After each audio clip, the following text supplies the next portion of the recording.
Il y a des silences qui font plus de bruit que des cris. Des décisions prises dans la fièvre de l'instant qui résonnent comme des tambours longtemps après que le calme est revenu. Et parfois, un simple abandon peut déclencher une série de châtiments que même le ciel ne peut arrêter.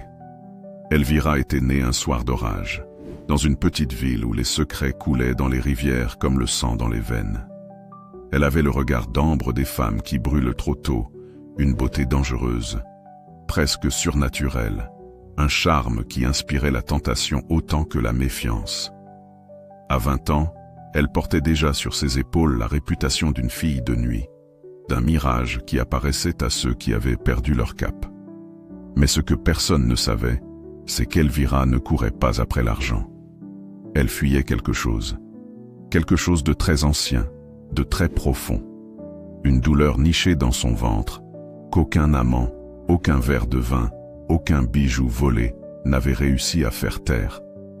Elle avait grandi dans une maison austère, dominée par la voix d'un père pasteur, froid, rigide, presque militaire, et d'une mère effacée, souvent en prière, les yeux rouges d'un secret jamais révélé.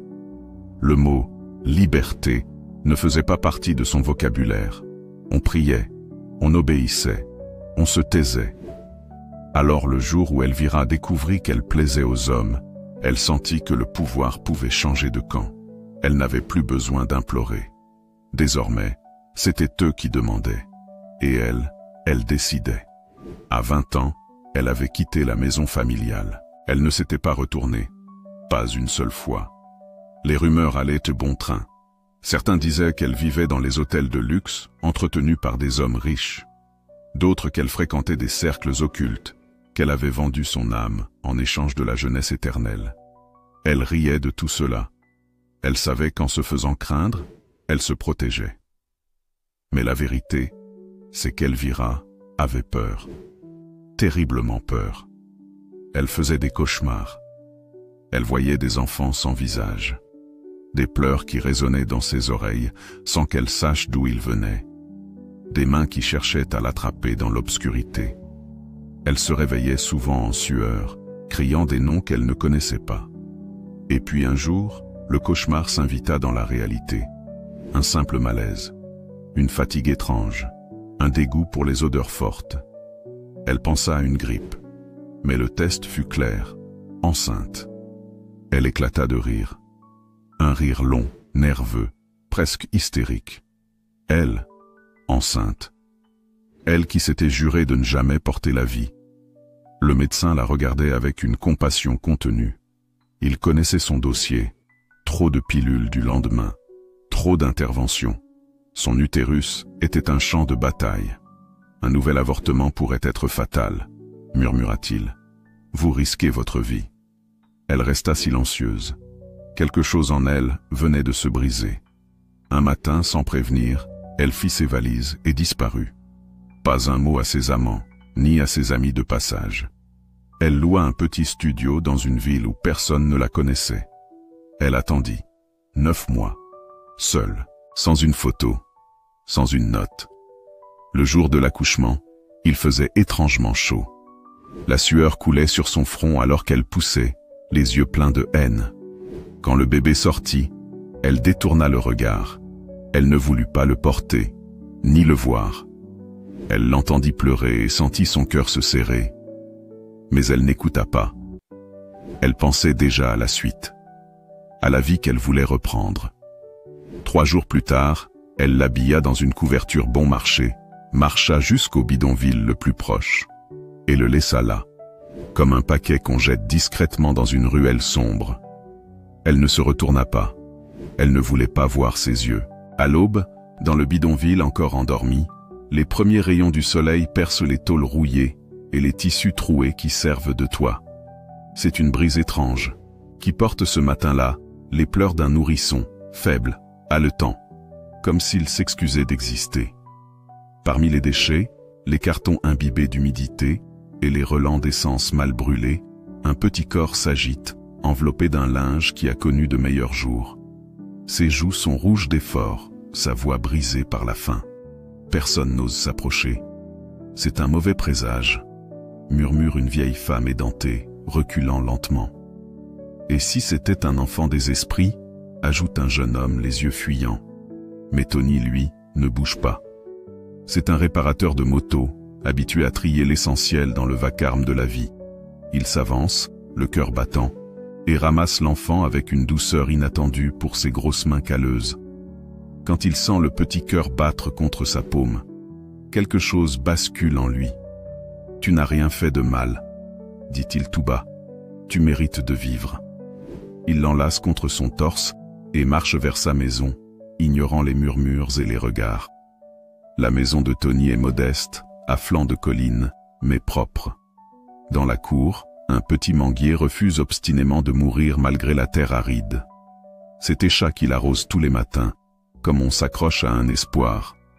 Quand elle voit son mari arriver avec un bébé dans les bras, elle sent son monde chavirer. « D'où vient cet enfant ?» murmure-t-elle, déjà à moitié en larmes. Tony raconte. Les pleurs, l'abandon, la peur dans les regards, et cette certitude qui s'est imposée à lui. Ils doivent le garder. Esha, stérile depuis 10 ans, regarde le bébé comme on regarde un miracle trop beau pour être vrai. Elle le prend, le lave, le nourrit au biberon avec une tendresse fébrile. Elle lui donne un prénom. Adam. Ce prénom lui est venu dans un rêve, dit-elle. Le premier homme. Le début de quelque chose. Adam grandit dans la chaleur relative d'un foyer aimant, mais pauvre. Tony travaille dur. Esha vend des fruits au marché. Ils font tout pour qu'il ne manque de rien. Mais dehors, c'est une autre histoire. Les autres enfants l'appellent le bébé des ordures. Ils chantent des refrains cruels, rient de lui quand il passe. Ta mère t'a jeté comme un déchet. Même les chiens ont eu plus de chance que toi. Adam apprend à sourire quand il a envie de pleurer. À répondre par le silence, parce que c'est tout ce qu'il a. Chaque soir, il rentre chez lui avec des bleus invisibles que ses parents ne voient pas toujours. Mais parfois, quand Esha l'embrasse au front, il croit entendre dans le vent une voix lointaine, un battement de cœur oublié. À 10 ans, Adam découvre qu'il a une mémoire prodigieuse. Il retient tout, les poèmes, les calculs, les histoires racontées dans les bus. L'école devient son échappatoire. Un professeur remarque son intelligence et le recommande pour une bourse. Tony et Esha pleurent en silence, la gorge nouée de fierté. Mais Adam, lui, n'a qu'une idée en tête, devenir médecin. « Pourquoi ?» lui demande un voisin. « Parce que je suis né dans les ténèbres. Je veux être une lumière pour d'autres. » Et à chaque succès, à chaque note parfaite, il se sent un peu plus vivant. Mais une ombre continue à le suivre, celle de l'abandon. De l'origine inconnue, il ne connaît pas le nom de sa mère, ni son visage. Seulement, une sensation étrange au fond du ventre, comme une plaie qui n'a jamais vraiment guéri. Pendant ce temps, Elvira renaît à elle-même. Dans sa ville d'origine, elle devient une figure légendaire, un mythe. Habillée en marque, parfumée en illusion, elle fréquente les clubs les plus sélects, collectionne les amants comme des trophées, et un jour, elle attire l'attention de Monsieur Serrano, un riche magnate plus âgé, influent, redouté. Il la couvre de bijoux, d'argent, de promesses. Elle se croit arrivée. Mais elle veut plus. Elle veut un enfant, son enfant, pour le lier à elle, pour s'ancrer dans sa fortune. Mais le verdict tombe, froid comme une gifle. « Vous êtes stérile », dit le médecin. Et tout s'effondre. Elvira commence à rêver. Toujours du même enfant. Son visage est flou. Mais ses pleurs sont clairs, douloureux, incessants. « Pourquoi m'as-tu laissé? Pourquoi ne m'as-tu pas aimé ?» Elle se réveille en hurlant. Elle consulte des prêtres, des sorciers, des psychologues. Mais rien ne calme son âme. Sa santé décline. Serrano s'éloigne. Elle est seule, riche, mais vide. Un jour, elle entend parler d'un jeune prodige qui va intégrer l'université de médecine. Pauvre, mais brillant. Un orphelin, trouvé dans un bidonville. Quelque chose en elle se fige. Elle ne connaît pas son nom, mais elle sait. Elle le sent. Le passé a décidé de frapper à sa porte. L'université est vaste, aux allures presque royales. Les étudiants s'y pressent, armés de livres, de rêves et de café. Parmi eux, Adam détonne. Non pas parce qu'il est pauvre, mais parce qu'il marche avec une gravité silencieuse, un calme rare. Son regard capte l'essentiel. Son silence inspire le respect. Très vite, il devient un élève admiré, écouté, respecté. Non pas pour son histoire, qu'il cache soigneusement, mais pour ce qu'il incarne. L'excellence naît de la poussière. Il étudie sans relâche, poussé par un feu intérieur. Un feu qui vient de loin. Des pleurs dans une ruelle. Une couverture rêche. Un baiser jamais reçu. Ce feu a un nom. L'injustice. De son côté, Elvira se fane lentement. Plus aucun homme ne s'attarde. Les jeunes filles qu'elle méprisait autrefois sont devenues la nouvelle monnaie de la ville. Elle devient l'ombre d'elle-même. Les regards ont changé. Ils ne sont plus envieux. Ils sont apitoyés. Ou moqueurs. Elle dépense ses derniers billets pour tenter une fécondation in vitro. En vain. Elle hurle, prie, accuse le ciel. Personne ne répond. Ses nuits sont peuplées de cauchemars. L'enfant sans visage revient, plus net chaque fois.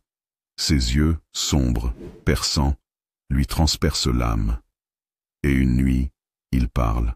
« Tu ne peux pas m'oublier, maman. Je suis le fruit que tu as maudit. » Elle se réveille, les draps trempés. Cette fois, elle a vu son visage. Et elle sait.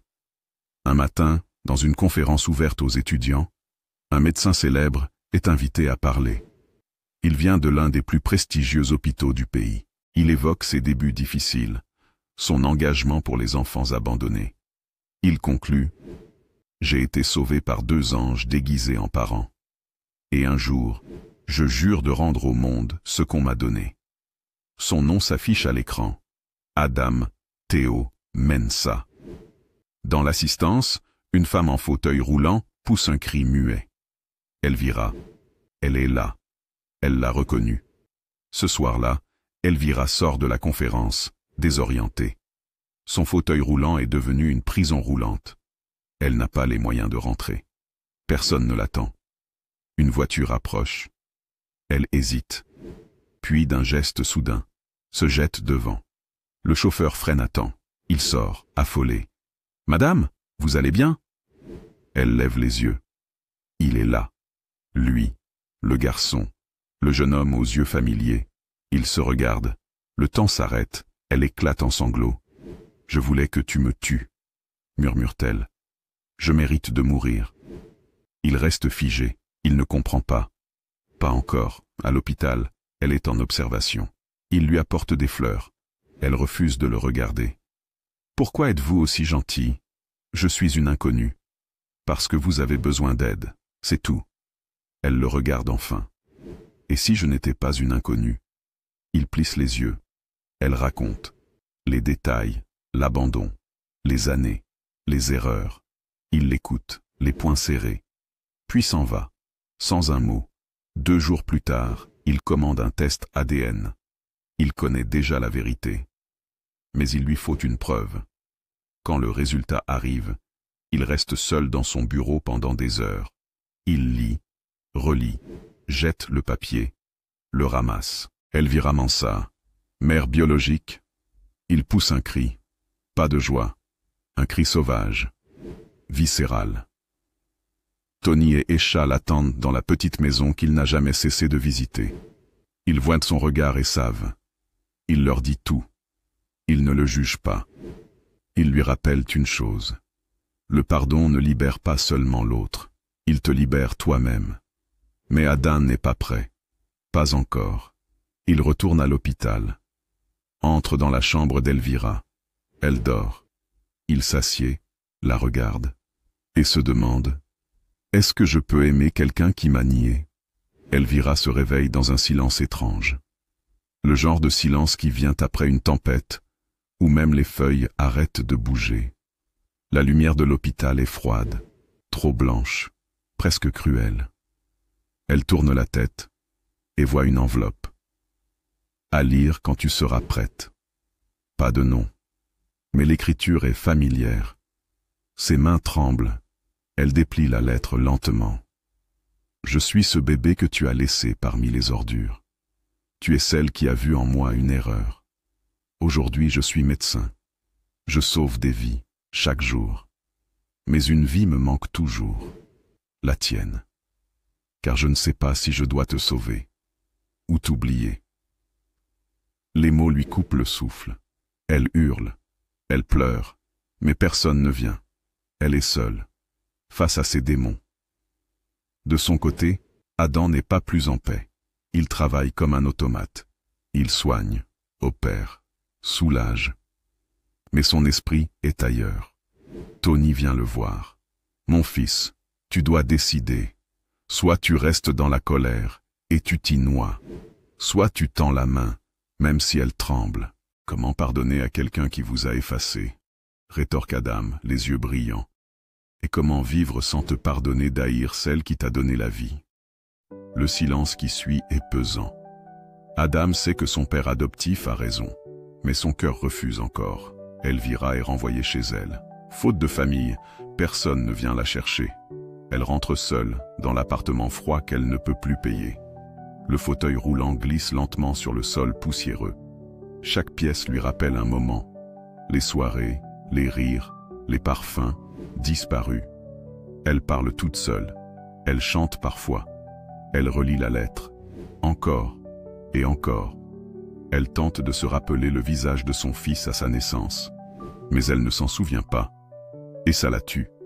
Un soir, alors qu'elle tente d'ouvrir un bocal vide, elle s'effondre. Littéralement. Elle reste là, au sol, pendant des heures, incapable de bouger. La douleur dans ses jambes paralysées, le vide dans sa poitrine. Elle crie à l'aide, mais personne ne répond.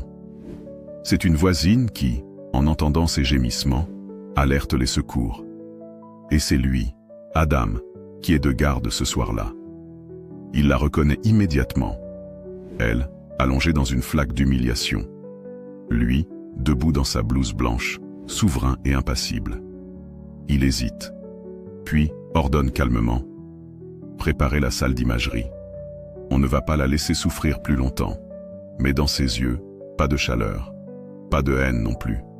Juste du vide. Et c'est pire. Après les soins, elle insiste pour lui parler. Il accepte, mais à une condition. Tu m'écoutes. Jusqu'au bout. Elle acquiesce. Et il parle. De son enfance, du rejet, de la honte, des moqueries, de ses cauchemars. Tu sais ce que c'est, Elvira? Grandir en pensant qu'on n'a pas été assez bon pour être aimé? Elle pleure. Il continue. Tu as eu le choix. Tu m'as effacé, comme une tache sur ta robe de soie. Elle tente de parler. Il l'interrompt. Tu veux que je te pardonne. Tu veux redevenir mère. Mais tu ne m'as jamais regardé. Pas une seule fois. Elle s'effondre, tête baissée. Je suis désolé, murmure-t-elle. Il se lève sans répondre. Tony et Esha sont invités à dîner par Adam. Il leur parle d'Elvira, de sa demande de pardon. Que dois-je faire? Demande-t-il. Esha prend sa main. Pardonner ne veut pas dire oublier, ni excuser. Cela veut dire libérer ton âme. Rends-lui ce qu'elle t'a volé, la paix. Tony ajoute, et souviens-toi, Dieu t'a sauvé du bidonville. Peut-être que maintenant, c'est à ton tour de sauver quelqu'un. Le lendemain, Elvira entend frapper. Elle ouvre la porte, lentement, et le voit. Adam, debout, un petit sourire sur les lèvres. Il tient un plateau avec un bol de soupe. « J'ai pensé que tu avais peut-être faim, dit-il. » Elle ne répond pas. Elle pleure. Mais cette fois, il ne fuit pas. Il entre, il s'assoit. Et pour la première fois, ils dînent ensemble. Mère et fils. Un début fragile, mais un début quand même. Pendant plusieurs semaines, Adam rend visite à Elvira. Toujours avec la même routine. Un bol de soupe, un bonjour poli, un silence pesant. Elle l'observe à travers ses paupières gonflées, le cœur battant à chaque seconde. Elle voudrait lui dire tant de choses. Mais les mots restent coincés dans sa gorge. La honte est une armure trop lourde à ôter. Un soir, elle ose. « Je ne sais pas comment te dire à quel point je regrette. Il ne répond pas tout de suite. C'est trop tard pour des mots, maman. Mais pas trop tard pour des actes. Frissonne en entendant ce mot. Maman, même prononcé avec distance, c'est un choc électrique. Elle veut parler. Il se lève déjà. Repose-toi, à demain, et s'en va. Un jour, Adam retourne dans le bidonville. Il veut comprendre, sentir, voir l'endroit où tout a commencé. Il interroge les anciens. Certains se souviennent. Oui, il y avait bien un bébé, un matin, posé là, comme un colis oublié. On pensait que c'était une malédiction, mais regarde-toi aujourd'hui. Il visite aussi son ancienne école, parle à son premier instituteur. Une larme roule sur la joue de l'homme. Tu étais différent, silencieux, mais tes yeux, il criait. Adam prend des photos, du banc où il s'asseyait, du manguier planté par Esha. Il veut montrer tout ça à Elvira, pas pour lui faire du mal, mais pour qu'elle voie ce qu'elle a manqué. Quand il lui tend les photos, elle tremble. Chaque image est un coup de couteau. L'enfant qu'elle n'a pas vu grandir. Le gâteau d'anniversaire préparé par Esha. Les prix scolaires. Les sourires volés à d'autres bras que les siens. Je n'ai jamais été une mère, murmure-t-elle. Adam s'approche. Peut-être que tu peux le devenir. Maintenant. Elle lève les yeux. Il est sérieux. Et dans ses yeux, pour la première fois, une lumière. Elle éclate en sanglots. Je n'ai jamais été une mère, murmure-t-elle. Adam s'approche. Peut-être que tu peux le devenir. Maintenant. Elle lève les yeux. Il est sérieux. Et dans ses yeux, pour la première fois, une lumière. La nouvelle circule. Certains voisins reconnaissent Elvira, l'ancienne femme légendaire, tombée, déchue. Les langues se délinent, les rumeurs reviennent. C'est elle qui a abandonné son bébé, non? Et maintenant il est médecin? Quelle ironie! Un jour, en sortant de chez elle, Elvira trouve une lettre dans sa boîte. Pas de nom. On t'a vu hier avec ton fils. Tu n'as pas honte. Tu veux jouer à la mère modèle maintenant. Tu restes une criminelle, Elvira. Une pécheresse. Elle tombe. Littéralement. Mais cette fois, elle se relève seule. Elle brûle la lettre. Puis, elle regarde son reflet dans la vitre. « J'ai été tout ce que tu dis », murmure-t-elle. « Mais aujourd'hui, je change. » Un soir, autour d'un thé, Adam pose la question qu'il garde en lui depuis toujours. « Pourquoi ?» Elle baisse les yeux. Son visage est une mer de regret. « Parce que j'avais peur. » « De quoi ? » ?»« D'aimer. D'être responsable. D'échouer. » Elle raconte tout. Son enfance stricte, son père violent, sa mère absente, le poids de la religion, le rejet, l'obsession de la liberté. J'ai voulu vivre, mais je me suis perdu. Il l'écoute, les mains jointes. Tu n'étais pas la seule à avoir peur, tu sais. Ils se regardent longtemps, et le silence entre eux n'est plus un mur, c'est un pont. Quelques mois plus tard, Elvira reçoit une invitation. Célébration, Dr Adam Menza, médecin de l'année. Elle hésite, puis y va. Assise dans son fauteuil, au fond de la salle, elle l'observe. Discours après discours. Tous parlent de lui comme d'un miracle. Puis il prend la parole. Et au milieu de l'éloge, il dit « Tout le monde ici me connaît comme un rescapé. Mais je veux vous parler de celle qui m'a donné la vie, même si elle a mis des années à comprendre ce que cela signifiait. Aujourd'hui, elle est ici, et je veux la remercier. Non pas pour le passé, mais pour ce qu'elle essaie de construire aujourd'hui. » Un silence. Puis des applaudissements. Elvira pleure, d'une douleur douce, celle de la guérison. Ils sortent ensemble. Il pousse son fauteuil dans les rues de la ville. « Tu sais, dit-elle, je ne mérite pas tout ça. Ce n'est pas une question de mérite, c'est une question de choix. » Elle le regarde, comme un fils, un homme, un miracle. « Alors choisis de ne plus jamais me laisser, dit-elle. » Il sourit. « Tant que tu choisis de ne plus jamais te fuir. » Et cette nuit-là, dans une petite maison au bout d'une ruelle, Elvira dort enfin sans cauchemar. Depuis plusieurs mois, Elvira vit chez Adam. Non, elle ne vit pas dans le luxe d'antan. Elle vit simplement. Une chambre propre, un fauteuil près de la fenêtre, des livres, de la lumière. Elle cuisine parfois, tant bien que mal. Elle apprend à écrire à la main. Elle prie, non plus par peur, mais par gratitude. Elle écoute de la musique douce, prend soin des plantes sur le balcon et parle aux voisins avec un sourire fragile. « Tu ressembles à une grand-mère », lui dit Adam un soir. « Je rattrape le temps, mon fils. » Et il ne la corrige pas. Un jour, Adam la surprend avec une idée.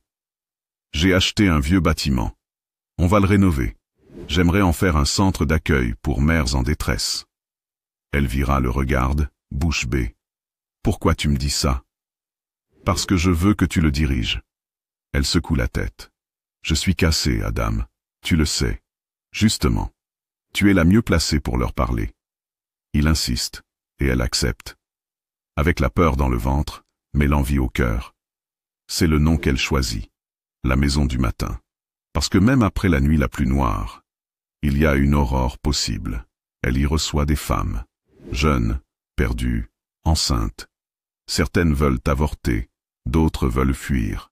Beaucoup ne savent même pas ce qu'elles veulent. Elle les écoute, sans les juger. Elle leur raconte son histoire, pas pour choquer, pour avertir.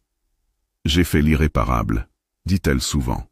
« Et pourtant, je vis encore. Vous avez encore le choix. La maison devient un sanctuaire, un abri, une lumière dans la ville. » Et pour la première fois, Elvira sent qu'elle sert à quelque chose. Un soir, lors d'une émission locale, Adam est invité à parler de son parcours. Il évoque ses parents adoptifs, Tony et Esha. Puis, avec douceur, il ajoute « J'ai été sauvé 2 fois. Une première fois par ceux qui m'ont élevé, et une seconde fois par celle qui m'avait perdu, et qui est revenue me chercher. » Les journalistes sont choqués. Les réseaux s'enflamment. Mais au lieu de critique, c'est l'admiration qui domine. Elvira Mensah devient un symbole de rédemption. Pas d'oubli, pas d'excuse, mais un courage rare, celui de ne plus fuir. Quelques années passent. Tony meurt paisiblement, un matin d'automne.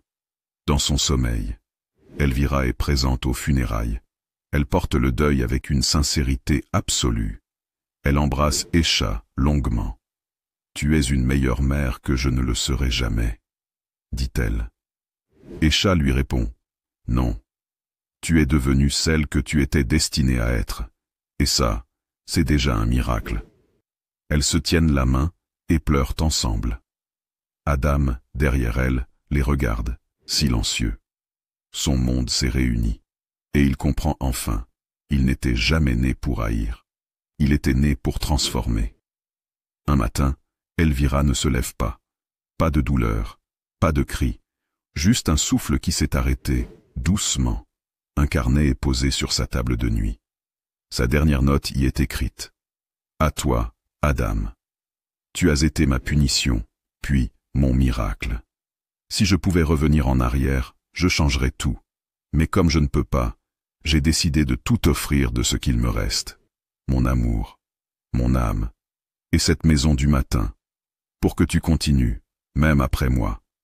Je t'aime, ta mère. » Des années plus tard, Adam est un homme respecté. Il est à la tête de plusieurs hôpitaux. Mais son cœur bat toujours au même endroit. La maison du matin, là où tout a recommencé. Chaque mois, il lit une lettre d'Elvira à celle qui arrive. Une lettre qu'elle a écrite pour elle. Une seule phrase y résonne toujours plus fort. Tu n'es pas ce que tu as fait, tu es ce que tu choisis de faire ensuite. Et il regarde dans les yeux les jeunes filles blessées. Et il voit sa mère. Et il sourit. Il est écrit que certaines blessures ne guérissent jamais. Mais il est aussi vrai que certaines douleurs deviennent des racines pour les plus beaux arbres. Adam fut abandonné. Mais il choisit d'aimer. Elvira commit l'impardonnable. Mais elle choisit de se relever. Et au cœur de cette histoire, une vérité. Le pardon n'efface pas le passé. il l'honore, en choisissant la lumière. Chers spectateurs, chers lecteurs, merci du fond du cœur d'avoir suivi cette histoire jusqu'à la fin.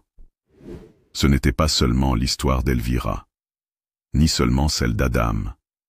C'est l'histoire de toutes celles et ceux qui, un jour, ont failli tout perdre et qui ont trouvé, malgré tout, la force de se relever. C'est l'histoire de la douleur, du rejet, de l'égoïsme, mais aussi du pardon, du courage, de la rédemption. Elvira a été une femme brisée par ses choix, écrasée par ses regrets, mais elle a décidé de changer, de réparer, de guérir ce qu'elle pouvait.